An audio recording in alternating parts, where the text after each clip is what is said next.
नमस्कार।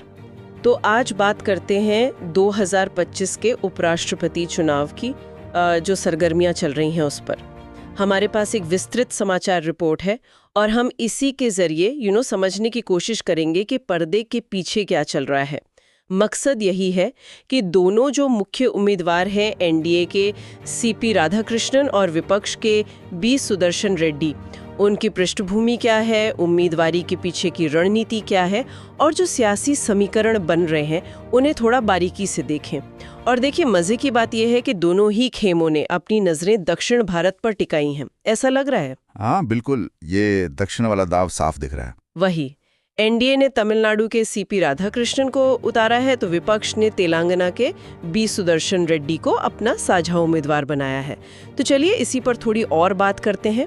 पहले एनडीए उम्मीदवार सीपी राधाकृष्णन तमिलनाडु के हैं जी। फिलहाल महाराष्ट्र के राज्यपाल हैं और 2 बार लोकसभा सांसद भी रह चुके हैं। हाँ, अनुभव काफी है। लेकिन ये भी है कि 2019 और 2024 दोनों लोकसभा चुनाव वो कोयम्बटूर से हार गए थे। तो अनुभव तो है, पर हालिया चुनावी जीत नहीं कह सकते। सही, ये एक पॉइंट है। और प्रधानमंत्री मोदी ने जब एनडीए सांसदों से परिचय कराया तो अपनी 40 साल पुरानी दोस्ती का जिक्र भी किया। वो मजाक में कहा, जब हमारे बाल काले थे। हाँ, वो बात तो काफी चर्चा में रही। उन्होंने विपक्ष से भी राधाकृष्णन के लिए आम सहमति बनाने की अपील की थी और वाईएसआरसीपी ने तो शुरुआत में समर्थन की बात भी कही थी, है ना? बिल्कुल, और यहीं एनडीए की रणनीति साफ दिखती है। तमिलनाडु से उम्मीदवार लाकर उन्होंने कहीं ना कहीं डीएमके जैसी पार्टियों को थोड़ा असमंजस में डालने की कोशिश की है। हाँ, एक तमिल दांव जैसा। हाँ, साफ तौर पर। और कल यानी 20 अगस्त को सुबह 11 बजे राधाकृष्णन अपना नामांकन भी दाखिल करेंगे। अहम बात यह है कि प्रधानमंत्री समेत एनडीए के सभी बड़े नेता वहां मौजूद रहेंगे। अच्छा, तो ये दिखाता है कि इस उम्मीदवारी को कितना महत्व दिया जा रहा है। ये तो हुई एनडीए की तरफ की बात। अब देखते हैं विपक्ष ने क्या किया है। उनके उम्मीदवार हैं बी सुदर्शन रेड्डी। जी, पूर्व न्यायाधीश। हाँ, बी सुदर्शन रेड्डी तेलंगाना के रहने वाले हैं, सुप्रीम कोर्ट के पूर्व जज हैं और गोवा के पहले लोकायुक्त भी रह चुके हैं। हाँ, भ्रष्टाचार पर नजर रखने वाले अधिकारी। यहाँ एक दिलचस्प बात यह भी है कि जब गोवा में तत्कालीन मुख्यमंत्री मनोहर पर्रिकर ने उन्हें लोकायुक्त बनाया था, तब कांग्रेस और एनसीपी ने विरोध किया था उनकी नियुक्ति का। हाँ, ये भी एक एंगल है। राजनीति में समीकरण बदलते रहते हैं। बिल्कुल।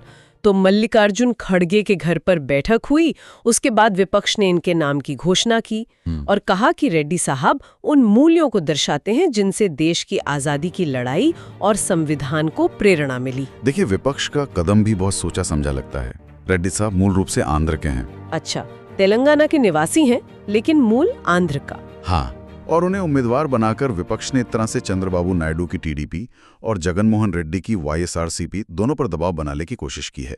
ये उनका तेलुगु दाव है। ओह, अच्छा। याद कीजिए, जब वेंकैया नायडू उम्मीदवार थे उपराष्ट्रपति पद के लिए तो आंध्र और तेलंगाना की लगभग सभी पार्टियों ने समर्थन दिया था। हाँ, क्योंकि वो तेलुगु मूल के थे। बिल्कुल। तो अब स्थिति बन गई है एक तरह से तमिल बनाम तेलुगु वाली। और यही सबसे बड़ा सवाल खड़ा होता है वाईएसआरसीपी के लिए। उन्होंने पहले राधाकृष्णन को समर्थन देने की बात कही थी। सही कहा। लेकिन अब तेलुगु मूल के उम्मीदवार के सामने क्या वो अपने रुख पर कायम रहेंगे, ये देखना बहुत दिलचस्प होगा। वाकई ये वाईएसआरसीपी के लिए तो बड़ी मुश्किल स्थिति बन गई होगी। अच्छा, समर्थन की बात चली रही है तो आम आदमी पार्टी ने तो कह दिया है कि वो बी सुदर्शन रेड्डी का साथ देंगे। हाँ, उनका बयान आ गया है। और उमर अब्दुल्ला और डिम्पल यादव ने भी उन्हें बेहतर उम्मीदवार बताया है। उमर अब्दुल्ला ने तो थोड़ी हैरानी भी जताई कि ये चुनाव इतनी जल्दी क्यों हो रहा है। हाँ, ये टाइमिंग वाला सवाल भी उठाया गया है। लेकिन फिलहाल जो फोकस है वो इसी तमिल बनाम तेलुगु समीकरण पर ज्यादा दिख रहा है।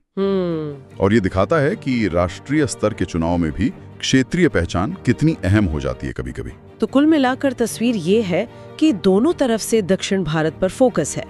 एक तरफ अनुभवी राजनेता, लंबा प्रशासनिक और राजनीतिक अनुभव, भले ही हालिया चुनावी जीत न हो, जी, सीपी राधाकृष्णन, और दूसरी तरफ एक पूर्व न्यायाधीश जिनका प्रोफाइल बिल्कुल अलग है, बी सुदर्शन रेड्डी।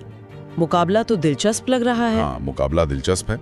और यहाँ सोचने वाली बात सिर्फ ये नहीं कि कौन जीतेगा, बल्कि ये चुनाव हमें ये भी दिखा रहा है कि राष्ट्रीय राजनीति में जो क्षेत्रीय दल हैं वो किस तरह का संतुलन साधने की कोशिश करते हैं। सही। वाईएसआरसीपी जैसी पार्टियों के सामने जो दुविधा है वो दिखाती है कि गठबंधन कितने लचीले या मजबूत हैं, या फिर क्षेत्रीय अस्मिता कितनी हावी हो सकती है। तो ये चुनाव महज एक पद के लिए नहीं है, बल्कि ये देखने का अवसर भी है कि बिल्कुल ये प्रक्रिया ही काफी कुछ बता जाएगी।